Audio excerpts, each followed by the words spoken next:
Olá, sejam bem-vindos a mais uma videoaula aqui do projeto 365 Expert Adobe. Eu sou o professor Bruno Baltarejo e nessa aula eu quero mostrar para vocês como renderizar em mais de um formato automaticamente de uma vez só para otimizar tempo. Vou começar aqui mostrando como é que faz isso no After Effects e daí eu mostro no Premiere e mostro qual que são as diferenças entre os dois. Então começando pelo After Effects. Eu tenho aqui uma vinheta pronta, uma animação que é a vinheta de entrada do projeto. Está aqui todas as camadas e eu quero renderizar ela em mais de um formato. Então eu seleciono Ctrl M, que é a opção de exportação. Para quem gosta de atalho, você vem aqui em Composition e daí você pede para adicionar o Render Queue. E ele vai adicionar aqui a fila. Inclusive vocês conseguem ver que eu já renderizei um monte de coisa. Eu vou deletar os que eu já renderizei e vou deixar somente o que está azul, que é o que está valendo. Tá? Se você quisesse resgatar um que você já renderizou, por exemplo, precisasse refazer o render desse que já foi, é só você selecionar ele, botão direito e duplicar. Ele vai fazer com o nome novo, ele vai botar underline 01, ou duplicar com o mesmo nome, ele vai renderizar por cima, tá? E daí, só clicando nisso, ó, ele fica ativo e azul de volta. Isso é bem útil, mas não é o que a gente vai fazer agora. Então, deixa eu selecionar todo mundo aqui e deletar. Feito isso, eu tenho aqui somente um, e daí você vai ter aqui algumas opções de presets que você pode usar, ou você pode clicar aqui na caixinha e escolher algum dos formatos que tem na versão nova do Premiere. Eles reduziram as opções de formato, é uma tristeza, mas funciona assim. Ele até indica aqui embaixo, ó, mais formatos no Adobe Media Encoder. Eu vou utilizar aqui que eu quero QuickTime. Depois de marcado que eu quero QuickTime em Format Options, eu vou marcar um formato leve para não ocupar muito espaço. Vou marcar aqui H264. E vou dar um OK. E vou dar um OK. Então eu fiz aqui um formato em H264. Mas imagine que eu quero testar se vai ficar melhor a qualidade entre o H264 vai ficar leve contra, por exemplo, eu exportar em Animation. Então eu clico no sinal de mais, só isso. Clico aqui na caixinha, mudo aqui, por exemplo, a QuickTime, venho aqui em Format Options e vou escolher Animation, vou dar um OK, e eu poderia escolher mais quantos eu quisesse clicando em mais. Cada vez que eu clicar em mais, ele vai adicionar mais um.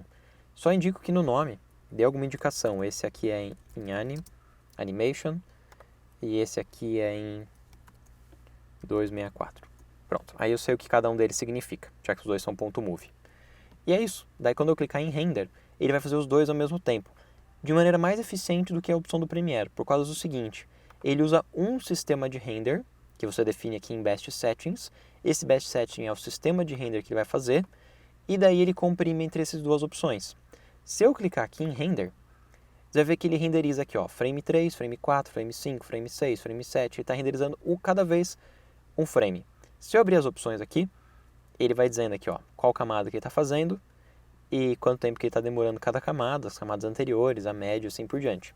E ele já está dizendo quanto que está ficando o tamanho do arquivo para os dois formatos. Então ele faz um frame, comprime, faz um frame, comprime, faz um frame, comprime.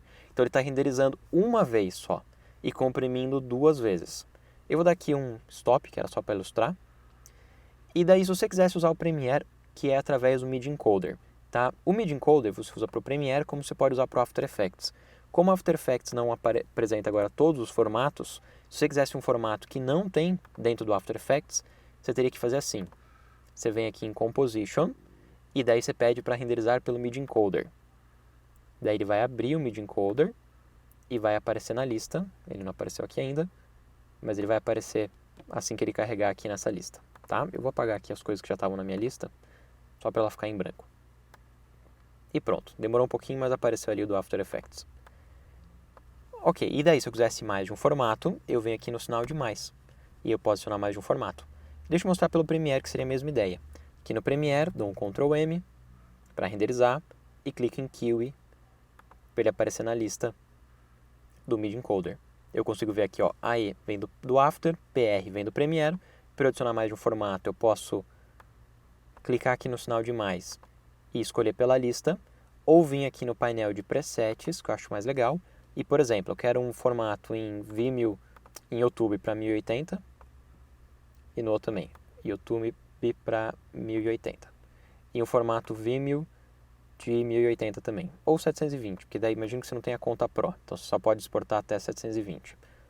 Então vou colocar ali 720. E é isso. Só que qual que é a desvantagem? Eu vou apagar aqui algum dos que eu não estou utilizando, vou deixar só os que eu estou utilizando.